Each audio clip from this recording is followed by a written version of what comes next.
Naghahanda na si Dennis Trillo para sa kanyang pagbabalik primetime sa Mulawin versus Ravenna. Pero bago yan, focus muna si Dennis sa Kapuso concert sa Amerika. Makichika kay Larson Tiago. Humigit kumulang ay 7 kanta ang inihahanda ni Dennis Trillo para sa sikat Kakapuso, ang malaking pagtatanghal na gagawin sa January 22 sa Terrace Theater sa Long Beach, California. Maraming dapat abangan sa kanilang show ni Jeneline Mercado, Alden Richards, Lovie Poe, Tom Rodriguez at Betong.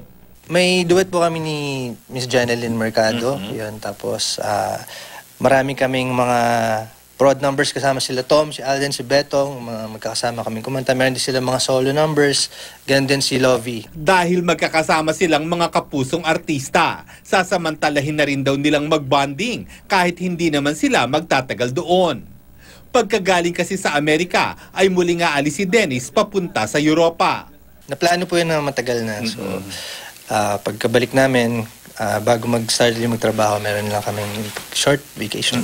Pagkatapos ng sinasabi niyang maikling bakasyon, sasabak na si Dennis sa trabaho para sa telefantasyang Mulawin versus Ravenna.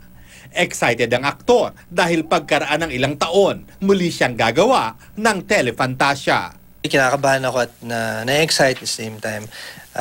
As early as now, sinisimulan ko na rin yung preparation, nag-workout dahil syempre meron dyan marami dyan mga fight scenes as naka-costume para mas maganda lang yung itsura. Kailangan abang maaga, preparado na.